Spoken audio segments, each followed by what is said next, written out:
महाराजांचं bank of India बोलटां शाखेचं खातं तुम्ही चेक करा एकदा. या खात्यामध्ये महिन्याला 1.5 कोटी रुपये 2 कोटी रुपये येतात कुठून? नेमकं महाराज काही काळा धंदा करतात तर काय? हे उघड झालं पाहिजे. मी चौर तांडे या रहिवासी आहे. आमच्या गावातून सुद्धा एक शेतकरी स्वतःचा माल विकण्यासाठी तिथे गेला असताना त्यांनी 10 रुपयाची एक कागडी देत असताना त्याचे आले 200 रुपये तरी, आणि बाबाजींचं म्हणणं झालं मला 3000 रुपये द्या. मग 200 रुपये घरून खाली आपल्या शेतीच्या मालावर त्यांनी कर्ज घेऊन त्याला पैसे द्यायचे का? सर गेल्या 15-20 वर्षापासून इथं आश्रम आहे. तर तिथं 10 बाय 10ची जर गाळा जर घ्यायचा असला भाड्याने तर 13,000 रुपयाला भेटतो. तर त्यांचं असं म्हणणं होतं का बाबा नानांनी जिथं पपाया विकत्या त्या जागेचं काहीतरी यांनी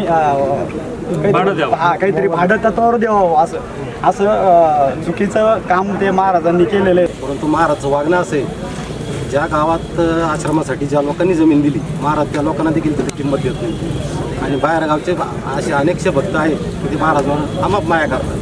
परंतु महाराजांची जी माया आहे ती फक्त वरच्यावर माया आहे. महाराजांनी माया जमवलेली त्याची खातरजमा मी तुम्हाला बँकेत खात्यात देखील करून दिली. महाराजांनी आतापर्यंत बँक ऑफ इंडियामध्ये महिन्याला 3 कोटीचे ट्रान्झॅक्शन केले. बँक ऑफ इंडियाचं तुम्ही त्यांचं खातं चेक करू शकता. प्रशासनाने फक्त एवढी विनंती करतो की महाराजांचं बँक ऑफ इंडिया बोलटां शाखेचं खातं तुम्ही चेक करा एकदा. या खात्यामध्ये महिन्याला 1.5 कोटी रुपये 2 कोटी रुपये येतात कुठून? नेमकं महाराज काही काळा धंदा करतात तर काय? हे उघड झालं पाहिजे. आणि बबन नानासारख्या प्रतिष्ठित माणसाला जर महाराज मारहाण करीत असेल तर 100% तो आश्रम बंद झाला पाहिजे, असं मी माझ्या गावकऱ्याच्या वतीने 100% पाठिंबा देतो. आणि बबन नानाच्या मुलाला आणि जेवढच्या गावकऱ्यांनी